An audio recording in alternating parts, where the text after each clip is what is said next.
Hello everyone, welcome to my knitting and crocheting podcast. You can find timestamps in the play bar of this video, so you can skip to the chapters you are more interested in. My last podcast is 1 month ago. I talk about knitting, crocheting and some other crafty bits. For example, today I will also talk a little bit about sewing. And let's start right in. And thank you to everyone who reached out to me, letting me know that you enjoy my podcast and you are looking forward to the next episode. I'm good, I'm fine, I wasn't sick or anything. I just spent more time with homemaking and enjoyed it very much. I spent more time, for example, for cooking and baking, and tried out new, maybe more advanced things. And I started gardening, if you can call it gardening, because we only have a terrace and a balcony, and I started at the balcony because we have way too many snails. And these things. And I am working on new products for my shop on my website ananita.com, where you can find hand-dyed yarns. You can see here, here are a few hand-dyed yarns and all the opal yarns and collection yarns and so on. But I work on something new. I won't talk about it now in detail because I have to see if it works out as I want it. Today I have to show you finished objects, work in progress, my favorite comment, the German word of the day, incoming goodies, shop news, and a sewing project, and cross-stitching. So I would say we start with finished objects. If I look down sometimes, it's just because I'm reading my notes, because I tend to forget things, especially after a longer podcasting break. Okay, my first finished object is my second last, is that the right word? Block for my Cozy Memories blanket. You see behind me, as always, it's the pink square or block. I'm knitting 5 by 5 squares with colored yarns, 40 stitches, so every square has 40 stitches.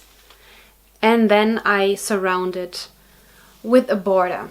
I explained that many times. If you still have questions about it, because maybe you are new to this podcast, let me know in the comments below and I will direct link you to all the information you need. I don't use a pattern, I just went as I go. Is that right? I don't know, that sounds weird. I use scraps. I used open minis, minis I swapped. I think I have never bought a indie dyed advent calendar, but I swap advent calendars with other knitters every year. And the middle of the year is coming soon, so I should have a look out for the next swapping partners for advent. And so I can't tell you what all these colors are, and I don't think you are interested in it so much because it's only little squares. But that means after finishing this I only have to finish one more block and this blanket is done. And I can't wait to show you the finished blanket. I will show you the last started block in my works in progress. I'm using a 2.5 millimeter needles, and the center decreases I'm doing are not so prominent. Do you say it that way? So you can slip one stitch over the other. So if you have an uneven number, you have one center stitch and I think you slip one over the other, and that creates a very nice, neat, visible line of slip overs, I think it's called. But I prefer these flat lines, and I create them. And you see how, so I create them by doing, I'm knitting 2 stitches before the marker, slip, slip, knit, slip the markers, knit 2 together and knit to the end of the row, and yeah, go on. And I have a tutorial for knitting the Cozy Memories blanket on this channel if you want to check this out, because I was struggling with Cozy Memories blankets and how to knit the squares lining up all in the same direction, and how to add the square right next to it or above and picking up, and how to cast on stitches. That was so much trial and error in the beginning. I was so frustrated with this project when I started it. That's why my first 3 blocks look like a mess, but I don't care. It will be a pretty blanket. So I figured it out eventually and thought you don't have to go through that. That's why I made this video tutorial for you. It's very easy, beginner friendly, and a step-by-step instruction, and as always you can skip to the chapters you need. So it makes it easier to come back if you say, oh wait, how did I the cast on after I have picked up stitches? Or, oh wait, how do I knit the square right next to the square? Or how do I knit the square above the knitted square? Because it's all different techniques. I call this a finished object because, you know, you have to, to stay motivated. The next finished object is a Swiffer cover. You know, these dust Swiffer thingy-dings? This is not very fancy to look at, and that's not an exciting project, and it's difficult for the camera because of this tomato red. I used a pattern. Please don't laugh at me now, but you really don't need a pattern for that. I used a pattern I bought on Etsy. You can find the title of the pattern here, because I don't know it off the top of my head. Yeah, why did I buy a pattern? I don't know. You can do it without. So you can just cast on the amount of stitches you think you need for the width of your Swiffer, the actual thing, the tool. And let me see how many, I don't know how many stitches I did. I could count now. I would say about 2, 4, 6, 8, 10. No, I won't count. I won't count. It depends on the weight of your yarn. I think this is DK weight yarn, 100% acrylic. You only knit, Kraus rechts is in English, garter stitch. And then you fold it over and close the side seams. But I think I could have knitted, wait, 5 centimeters are 2 inches. I think I could have knitted it 2 inches shorter. It works, but it's a little bit sloppy. I used it once and washed it once, and this is a German acrylic. You can use every kind of acrylic. Acrylic is, I think, easier to use than cotton because it grabs the dust more easily and quicker, and it stays there quicker than on cotton, in my opinion. I didn't make a cotton Swiffer cover yet, but I use cotton for other things, and yeah, it's not, the synthetics are better for catching dust, you know. These Swiffer, is it wipers, Swiffer tissues, whatever, they are some synthetic as well, I think. So, or what you use in the car, anti-static tissue, I think it's called. So I will make more of these. I didn't know what to do with this color because I ordered it when I was planning my Christmas blanket, you see here. And when I saw it in person, I realized it's too bright, it's nearly neon, you can see. So it wasn't nice for the Christmas blanket. And I didn't want to return it because I would have had to pay shipping fees. So I have this yarn since, I think, 2018 now in my drawer, and I don't know what to do with it. And I think that's a nice idea. I also will try to make normal dust dishes, so I can clean other surfaces as well. where I don't need these pockets. So maybe that's something for you. It's very easy, mindless. You have to measure it for the first item, and after that you know how it goes, and you can do it by heart, I think, and watching TV or listening to an audiobook, listening to the Bible, for example, as I do. Yeah, it's fun. It's fun to do, it's very practical, and I like to make home, not accessories, practical home items. It's nice to be able to make them yourself, and I'm so distracted now all the time because so many birds are flying around and visiting my plants here, because behind the camera I have a huge wall of windows.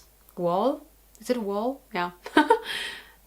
And I see my balcony and all the plants. Swiffer cover.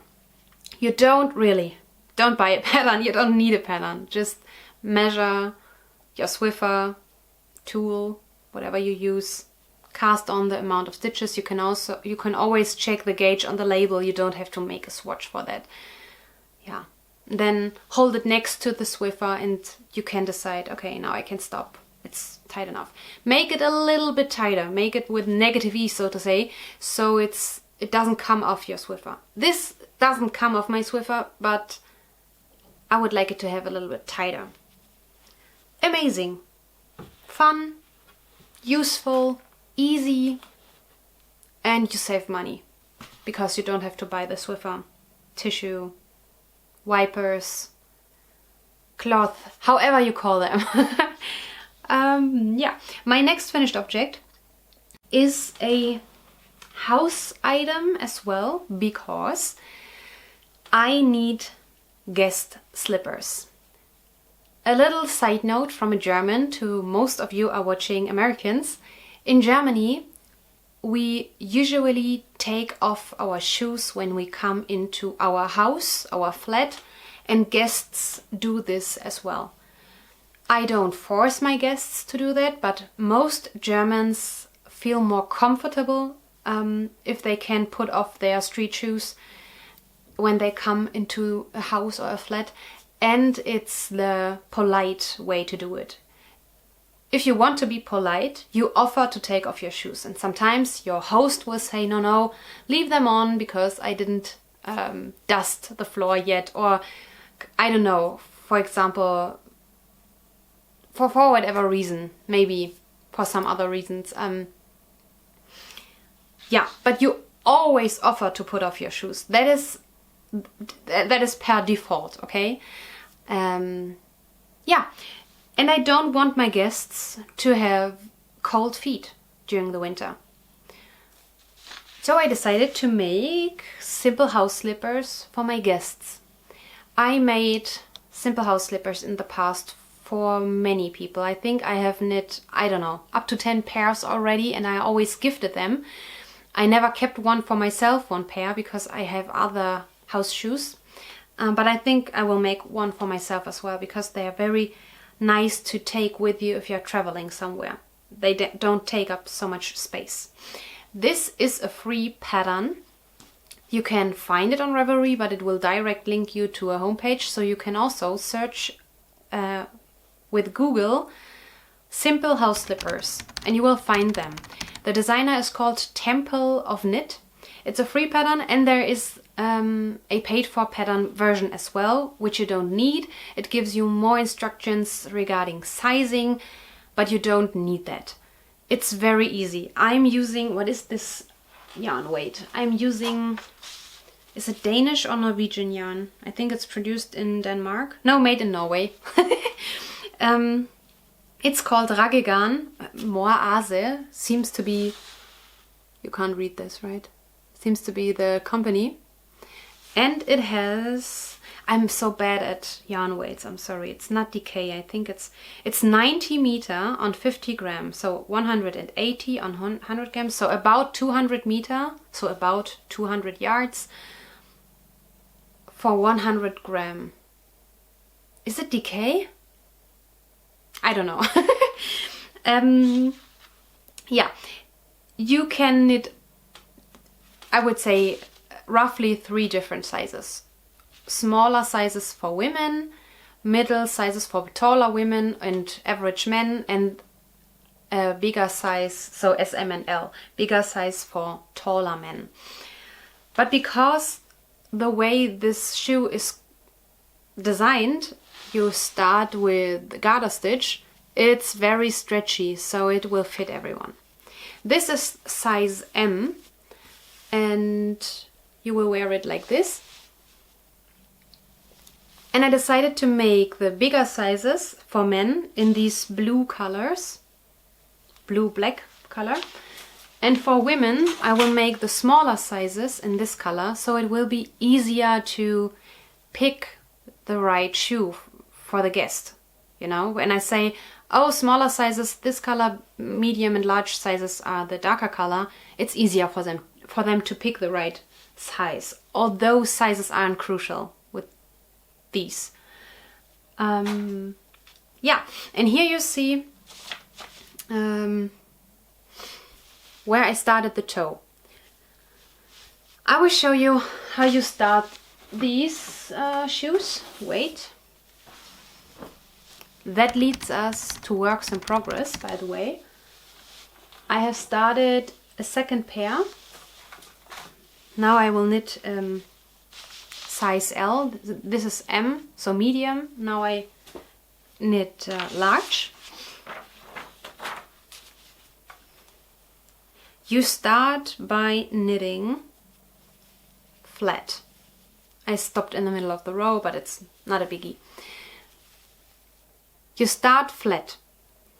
You cast on a certain number of stitches for the different sizes, and you knit, I think it's like 9 centimeters for this size, 10 centimeters for this size, and 11 for the other size, something like that. And then you swap to DPNs or magic loop, however you want, close in the round. And so you have like this, if you knit magic loop. And at the end you have to close this seam here, and this will be the part where you go into the shoe. I hope that makes sense. So you see it here. That's the seam you have to close in the end. Okay? This part is knit flat. Then you close in the round and knit stockinette. She gives you a hint what to do in the first round when you start to knit in the round, so it looks a little bit neater, and it's, yeah, it looks neater. It doesn't have a function really. I didn't do that with my first slippers, and it's really not important to do that. Now I just thought, okay, now try it. It looks a little bit nicer because you don't create a ladder or a stretchy first round after starting to knit in the round. But as I said, it's not crucial, it's not really important. You can just start knitting in the round. What I also thought I could do that would make it easier to see which size these shoes are, because they are for my guests and not for me. I could attach a tag here, maybe a leather tag or a cotton tag, or I could make a button or attach a button here. That would be very nice. A nice design element to have a button here. And for example, black buttons are L, so large, blue buttons are medium. I haven't decided yet, but that could be nice. And I am planning to make 5 pairs. Is it 5? Maybe even 6, depending on how much yarn I have, because I want to use up this yarn. I received many balls of those as a gift.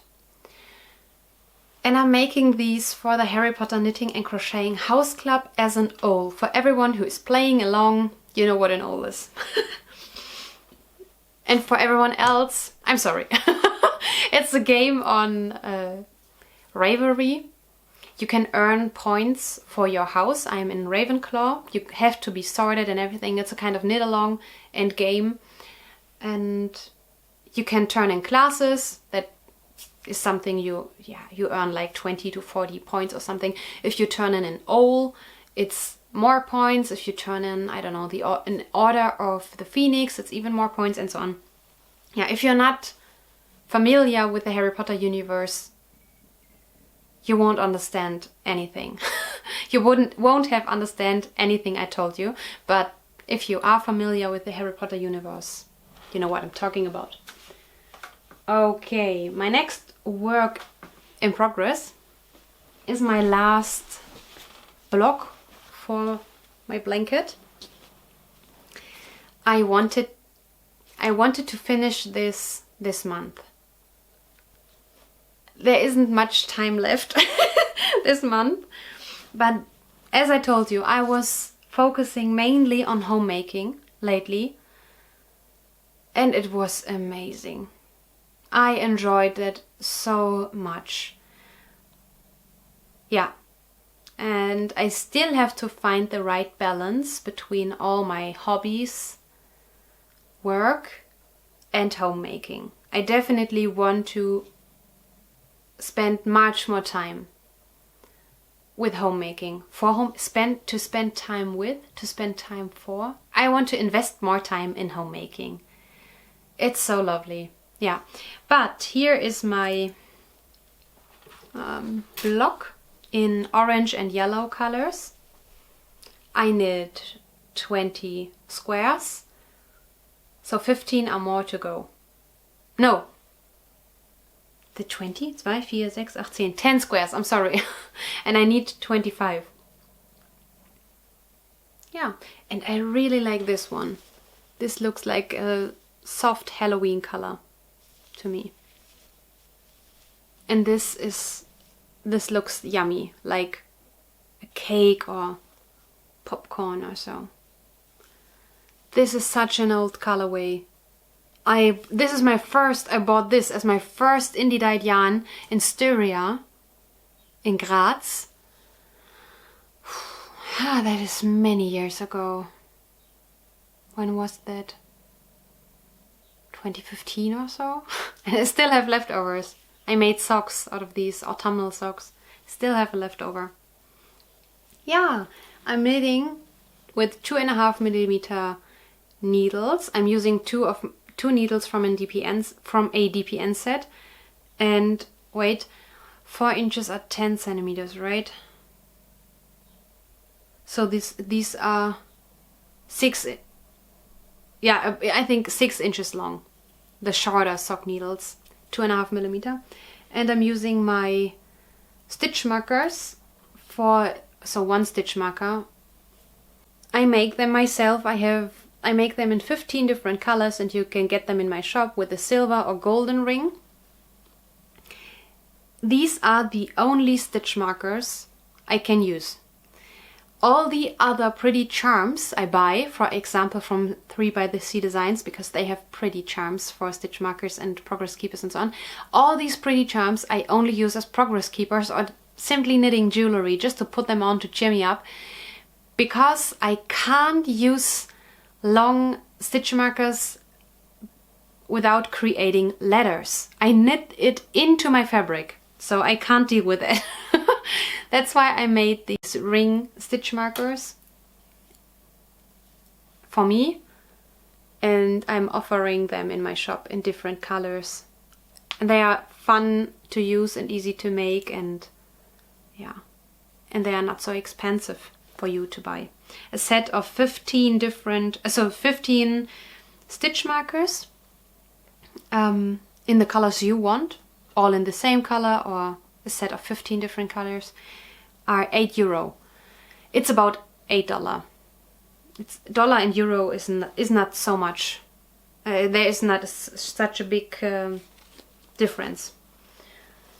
Okay, let me see. These are my... No, there is another work in progress.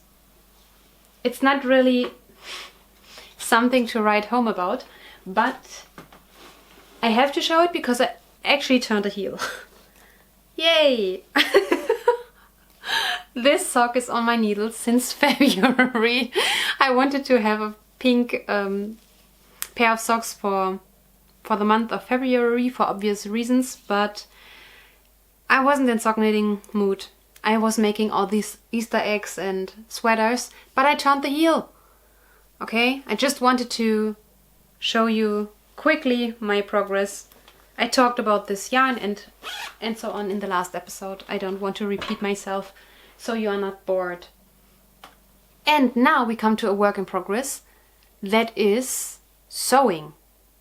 I started finally my sewing class, and when I say sewing class, I don't mean a class like with other people and so on. It's one-on-one with the sewist, isn't the English word?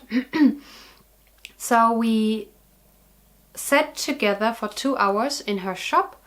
We picked a pattern. So I had a very pretty pattern book with me, but we weren't able to figure out the sizes. Now I found out the American garment sizing system, because it wasn't explained in the book, unfortunately. So we decided to use a German pattern because we understood the sizing.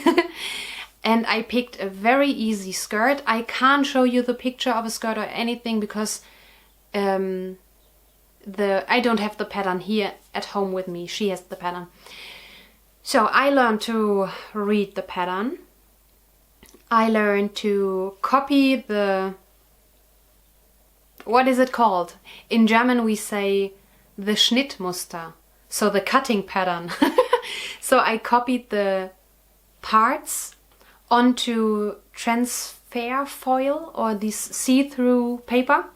And from this paper I transferred it to the cotton fabric I bought. It's very, very easy to handle dirndl cotton. You know dirndl? The dresses the Bavarians wear. So it's easier and not so slippery and so on, I think, for a beginner project.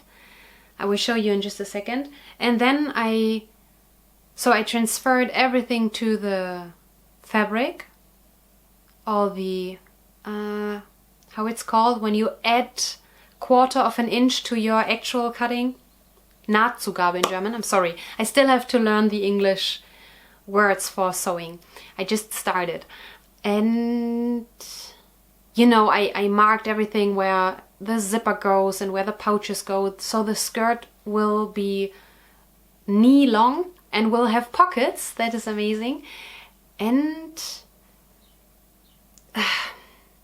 I don't know how to say what. You will see the finished skirt, I think, in 2 or 3 weeks. So I will show you, because I don't know how to say what I do at the top of the skirt. But I will show you the fabric. Oh, and I can show you the sewing book I was going to use and I will use next time. Okay. So we did this in 2 hours, within 2 hours. And next time we meet, we will do the sewing. And I think I should have my first skirt then. Okay, I will be very careful. Here is, what is that? Oh, this is just a leftover. This is the fabric. It's very typical dirndl fabric.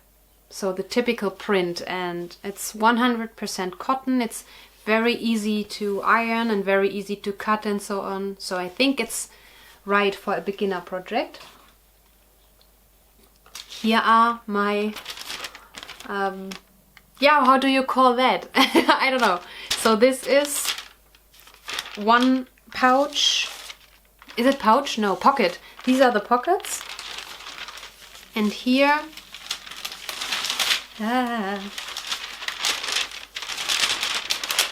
is the front, I think, of the skirt. Here's the back.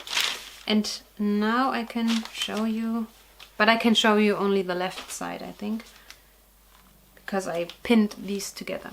So I cut everything. I added the information on the skirt, where to, I don't know how it's called.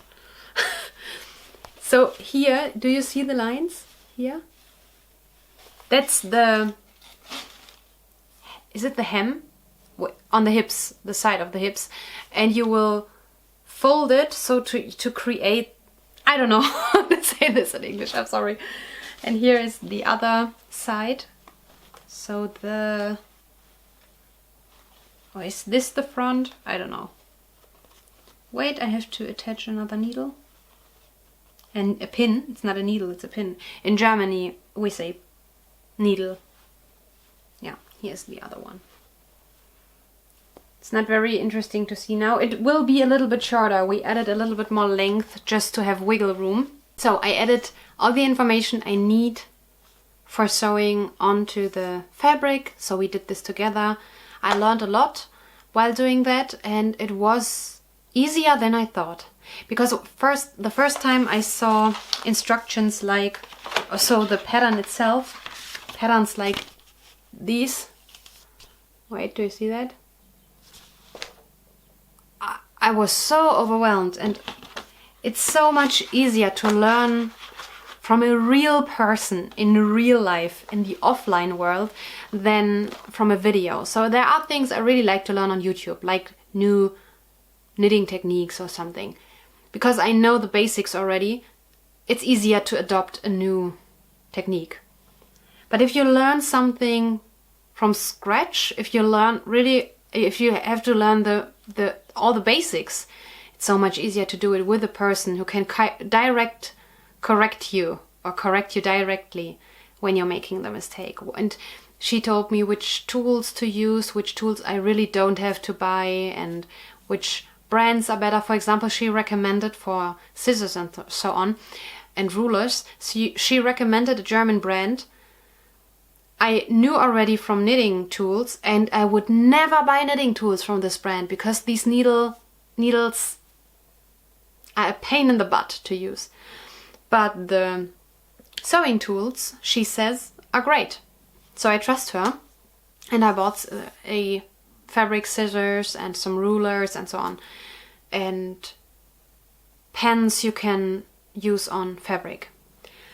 And the lines disappear under the iron, so perfect.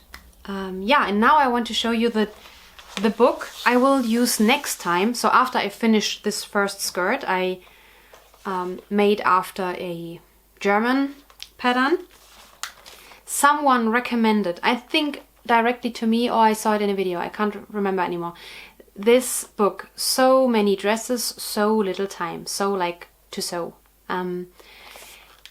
You can, here it says more than 200 dresses in one book. So you can pick the collar and the bodice and the skirt and the different sleeves and so on, and you can make your own dress with it. And I was going, right, to make this one. So this skirt.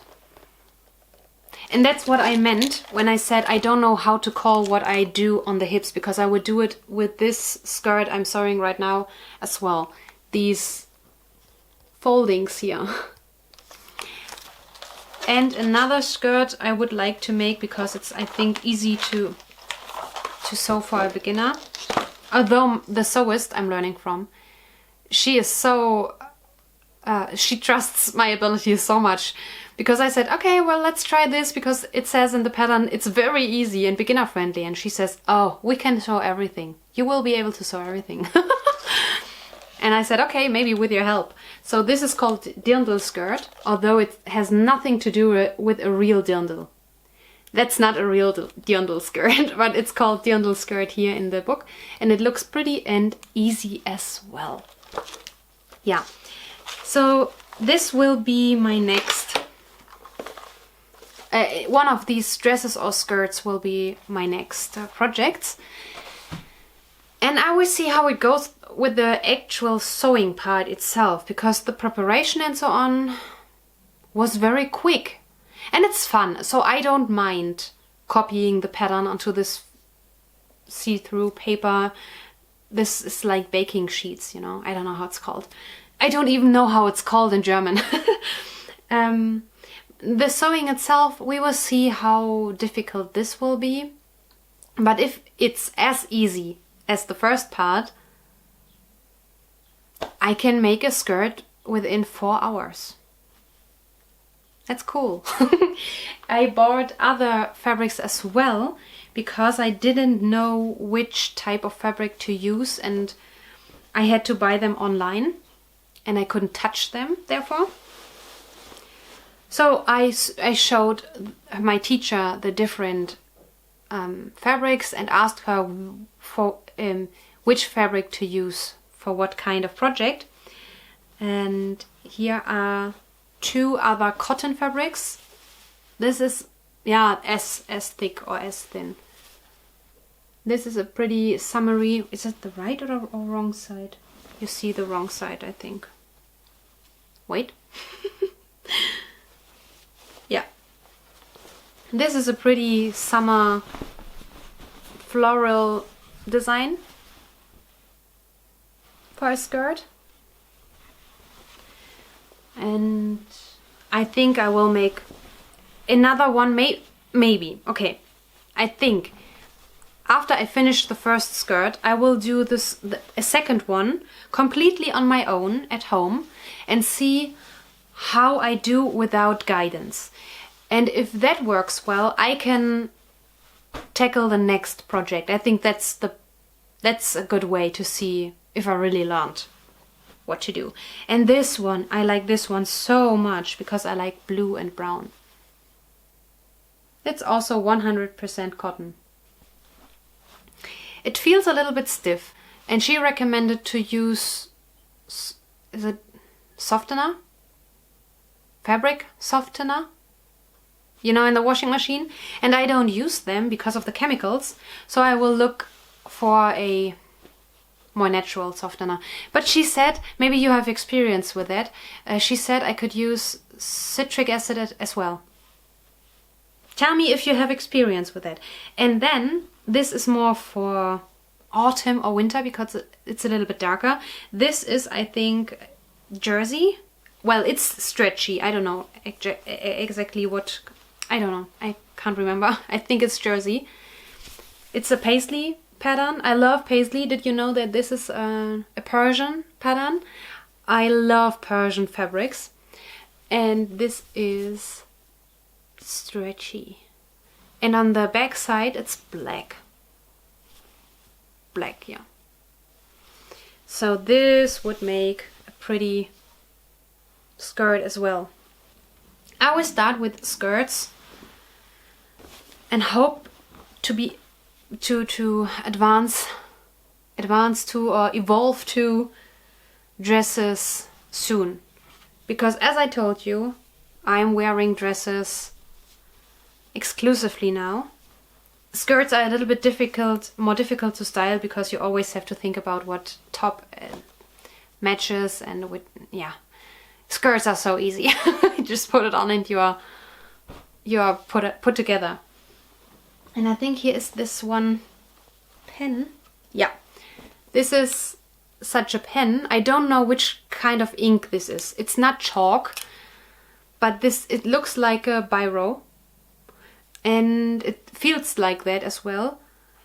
They come in black, blue, red and white, I think. And she told me they will disappear when you iron it. And I think that's great. So you don't have to wash it to get rid of it. Yeah, and here is again leftover fabric. Because we still have to, I call it belt now. It's not a belt, but we still need, you know, what you put here as a finish of your skirt. We still have to do this together. And that is my new hobby. But it's not so much, it's not for fun in the first place, but I think it's fun. We will see. We will see how it goes when I come to the actual sewing part. But if I can make my own skirts and dresses and maybe sweatshirts for Tommy, that would be amazing.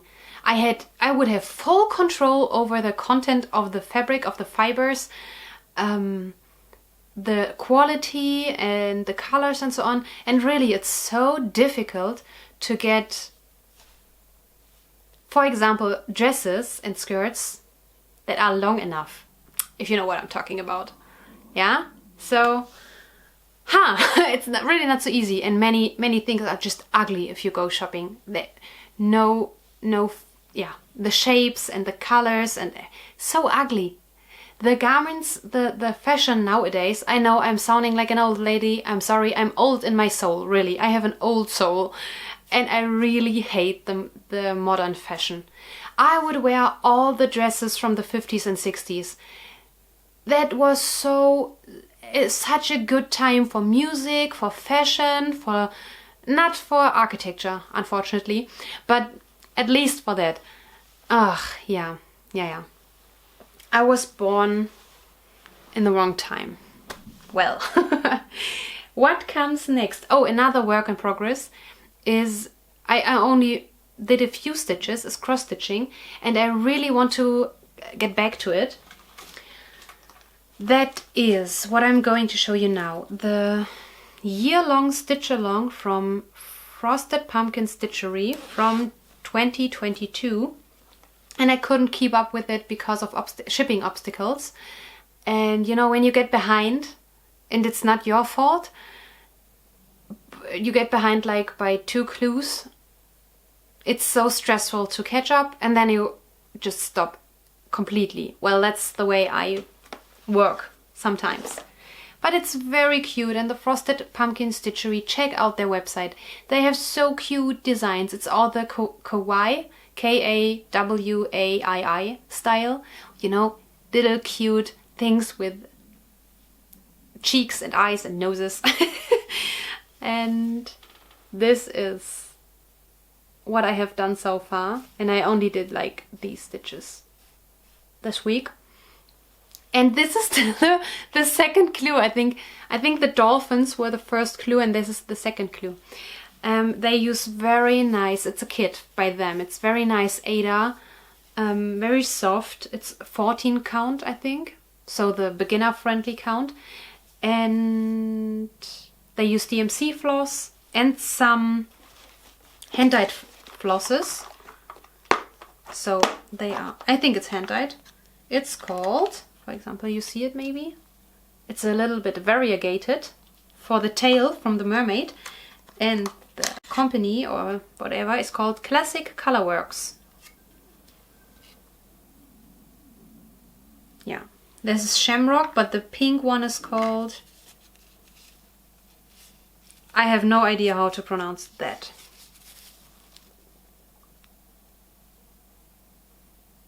Yeah, if you're interested in how I store my flosses, I use bobbins, little bobbins I bought on Etsy or Amazon, I don't know, and have stickers for the DMC numbers and store them in a container like this. I have a second container as well for my Halloween colors, but I can't find, it's also from Frosted Pumpkin Stitchery. I can't find my Halloween ghost bookshop. It's so funny because the books are called, the bookshop is called Ghost Rider. It's so funny. Yeah, so that's something, there is a question for you. I wrote down all my interests and hobbies lately in my bullet journal because I feel not overwhelmed, not distracted. I can't find the right word. I don't make progress on many of my different hobby projects because I have so many hobbies. You know, there's knitting, crocheting, now there's sewing, cross-stitching. What else? What did I write down? Cooking, baking, doing jigsaw puzzles. I love to solve riddles. I like diamond painting. I'm writing diary and letters. I have pen pals. I like to use the plotter. There's so many. I have so many. I would like to go on with spinning. There are so many things I would like to go on with or even start. But how are you guys doing that? Do you have your main hobby? Please help me and write it in the comments down below. Do you have this main hobby like knitting, and every once in a while you get out your sewing machine, like every 4 or 5 months or so? Because I enjoy cross stitching very much when I'm doing it. I'm enjoying it so much. But then I think, oh, you want to finish this and you want to finish that in knitting. Yeah, I don't know. Yeah. Oh, the kit, by the way, the pattern and the kit is called Under the Sea. And I have always a Ohrwurm. German word is Ohrwurm, when you have the same song on your mind all the time and you can't get rid of it. I knew the English word before, but I've forgotten it. Under the Sea from Ariel, I think, is the inspiration. So let me check my notes. Where are my notes? Here are my notes. So we did finished objects, works in progress. German word of the day. The German word of the day is Feierabend. That is a very German word and there is no English word for it. I know that there is no English word. The word Feierabend contains 2 German words. Feier, like feast or celebration, let's say celebration, and Abend, which is evening, celebration evening. But we don't mean it that way. The Feierabend is the closing time or the end of work day. So finally we have Feierabend and can go home because work is done, okay? But it's also a greeting. You say to your co-workers, schönen Feierabend, so bye bye, have a nice Feierabend. And I think it's or you drink your Feierabend beer.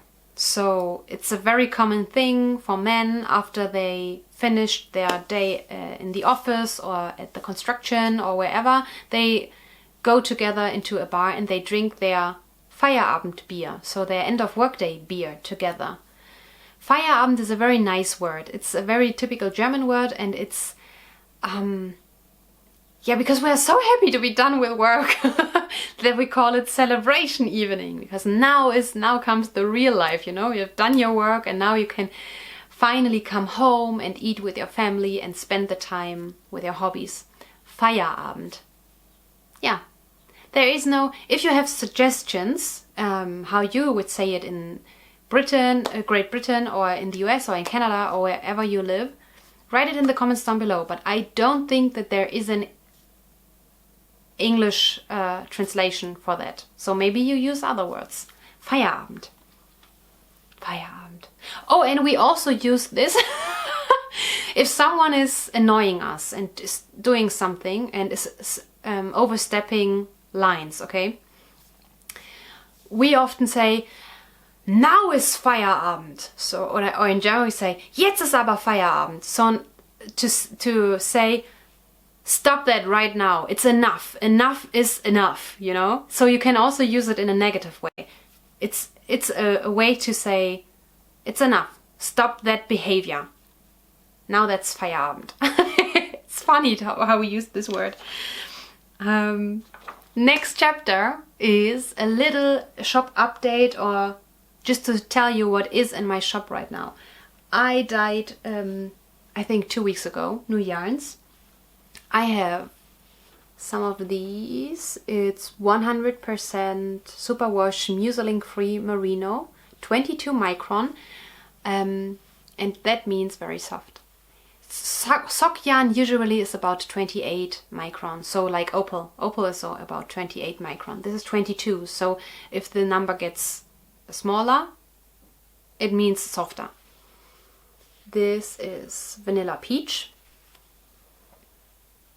This is my pretty blue new colorway. It looks so fun. And this is Cabernet. I'm thinking about stealing 2 of these and make a butterfly shawl for myself. And moss green.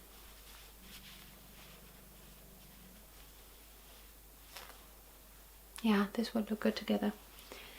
And on sock yarn base, so that means 28 micron with Lurex, I still have this and this. Oh, there is a hair. And this and this. Wait, and this. So blue, teal, yellow, peach and purple. Okay, you can use it for whatever you want, but you can also make sturdy socks with it. Another information for you, I won't make any more Anna's Knit Club badges. You know, I had these iron-on badges for my Anna's Knit Club project bag. I will still sell the project bags, but no badges for now, because the interest wasn't so big. And if I produce in smaller numbers, I would have to increase, to hire or increase the price. And I don't want to sell them so expensive. But I also don't want to pay so much myself, so I won't go on with these. But I'm working on other very, very interesting products for the shop. But I think the earliest revelation I can make in July, probably. Maybe I start to sell the new products in autumn. So it's a little teaser, but stay tuned. My favorite comment on the last video is from Julie Koval. I love to wear dresses in church too, but I'm so cold too. You said you wear socks with shoes? I would love to see examples of this. In the USA it's mostly stockings, not shoes. I want to do this but don't understand what kind of shoes will work. Usually I have to wear leggings and boots. I also will knit the vintage cardigan with you. Yay! Just to catch up with that, I stopped knitting the vintage cardigan. I looked up, no, it's not really a vintage cardigan, but the cropped cardigan, because I really don't understand the pattern. I reached out to I will insert the photo here. I reached out to the designer, but it didn't help at all. I think I'm just too stupid. If there is someone out there who can help me with my cardigan, please let me know. And maybe we can chat a little bit about the pattern, because I really don't understand the pattern and I don't experience that very often. The pattern is so pretty, but I don't understand it. So this comment, I like this comment very much, and I wanted to pick it up because I was talking about that I'm in need of more unicolored, prettier socks and shorter socks I can wear in my shoes, and I will show you a photo here. Shoes like these, I like to wear them in the winter or autumn if I don't wear boots, when I wear skirts and dresses. Because yeah, you can wear fancy pumps and belly flats and so on, but you know, if it's cold, it's cold. You need real shoes to keep you warm, and woolen socks, in my opinion. I don't wear cotton socks anymore. Only in the gym. So the sneakers I wear in the gym, but otherwise I only wear woolen socks. And so these are the type of shoes. Julie, your name was Julie, right? And you see on this picture, I have a 20 centimeter long leg on my sock. So I don't wear stockings. Stockings are longer, I think, if I understand the term correctly. And for my new unicolored socks I want to knit for myself, I think I can knit a 10 centimeter leg. So like this. That would be enough. And maybe I will knit a ruffle edge, so a ruffle cuff or a lace cuff or something, so it looks a little bit prettier. This example is a little bit more cheerful, and I wouldn't wear it at church, for example, so I would need black socks or dark gray socks for that. Yeah. Oh, this podcast is already very long, but I still have things on my list. I hope you are still with me. Make and pray. I have received new make and pray donations, and I will show the photos here now and tell you a little make and pray story. I finished my butterfly shawl. You see the photo here. For the 10-year-old girl that suffers from, obsessive compulsive disorder. So, and she received the shawl, and I received a voice message from her, and it was so cute. She said, "Thank you, and you did so great, and I love this shawl, and I wore it at night to keep me warm and hugged. Thank you so, so much." It was a 10-year-old girl, and she was so grateful and felt so blessed.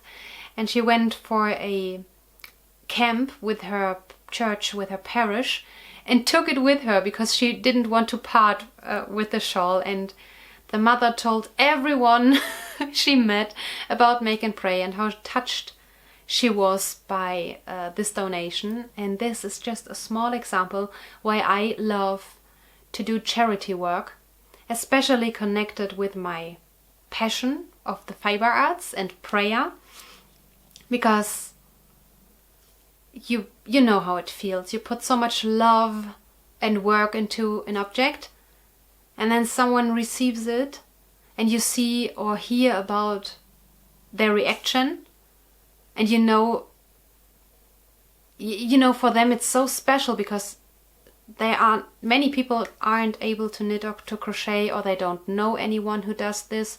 And even if you are a knitter and crocheter yourself, receiving something handmade for you is special too, although you can make it.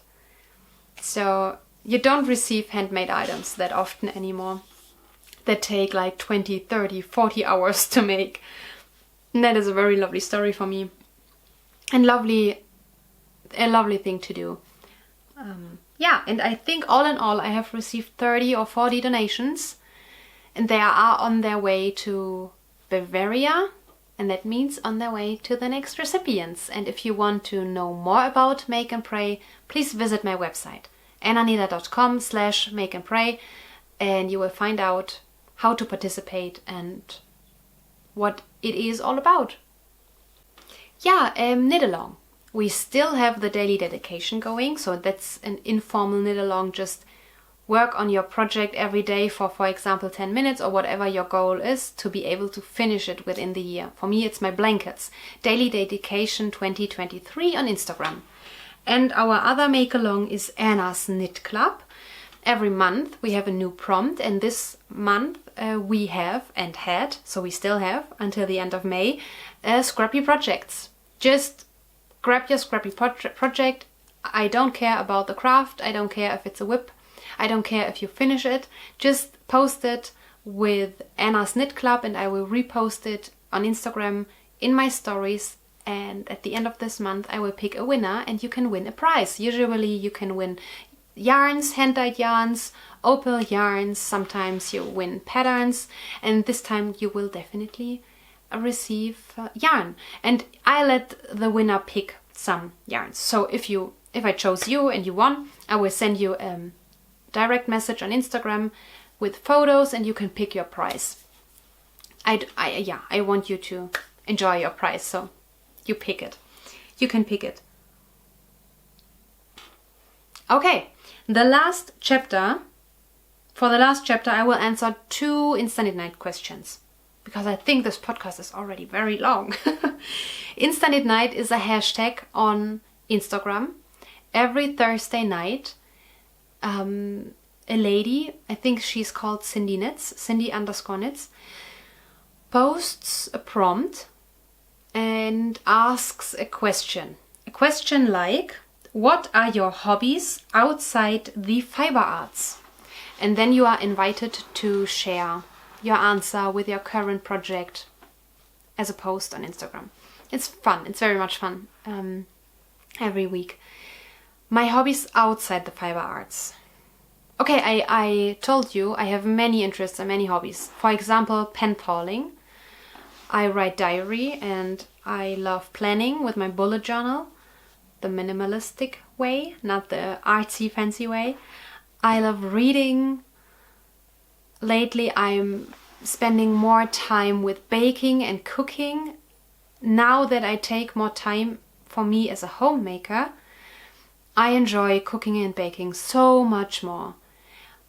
especially cooking was something in the past I had to do because I love to eat and I like to eat good things. So we usually don't eat takeouts very often, or we don't make convenient food or something. So I always cook from scratch.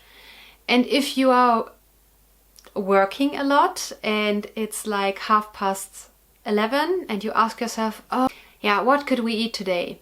Then cooking isn't fun. You are already hungry, maybe you don't have the ingredients at home, you have to go shopping and so on. So now that I plan ahead, so I plan our meals a week ahead, we buy everything, so we go shopping, food shopping, or how it's called? Grocery? I hate that word, it's so difficult to pronounce. That shopping once a week. We buy everything we need and then I cook from scratch. And since I do that and take the time to do that, it's so much fun. I enjoy cooking, I enjoy baking. I made cupcakes lately and a marzipan cake, and this week I will make, it's not really baking, but I will make traditional Austrian Marillenknödel. Here is a photo. I don't think that there is an English word for that. Yeah, and it's so much fun. What else? Which hobbies I do have? I don't know if my gardening counts as a hobby because I have no idea what I'm doing. It's still an experiment. Oh, and I like gaming. So at the moment I'm playing Hogwarts Legacy on PlayStation 4 and I love this game. It's so perfect. It's perfect for casual gamers, for experienced gamers. You can pick your level, if you how hard you want the game to be. It's so lovely. I love that. And I also play PC games, but I'm more a console girl because I grew up with my Game Boy and the Nintendos and the Super Nintendo, and then with the PlayStation. It's so much easier to use a controller, in my opinion, and it's cozier to sit on a chair and a sofa instead of in front of the PC. Yeah, these are some of my hobbies. Yeah, some of my hobbies, which are not fiber related. The second and last question for today. What is your favorite yarn and who is your favorite yarn dyer? So my first guess would be I don't have something like that because I don't buy so much yarn. My favorite yarn is opal yarn. And for indie dyed yarns, so I like merino yarns, but I also like camel and cashmere and mohair and so on. But I think merino is a nice all-rounder. And my favorite yarn dyer, I don't buy so much hand-dyed yarn because I make it myself and I receive a lot as presents, and I'm not a fast knitter. But I would say it was back then when they still were in business, HOMEMAKERs and Debbie from Fondant Fibers. And she is back in business, I think, so Fondant Fibers.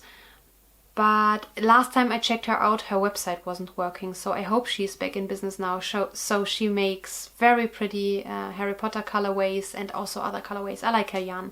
She has sturdy and soft yarn bases, what I like very much. Yeah. And now I need a huge bottle of water because I talked so much today. I hope you enjoyed the show. I hope to find your answers and comments in the comment section down below. I'm looking forward to that. And maybe your comment will be my favorite comment of the week in our next episode. I hope we will see... No, I plan to see you again in 2 weeks. Take the time for the things you enjoy and love. And happy knitting. Bye bye.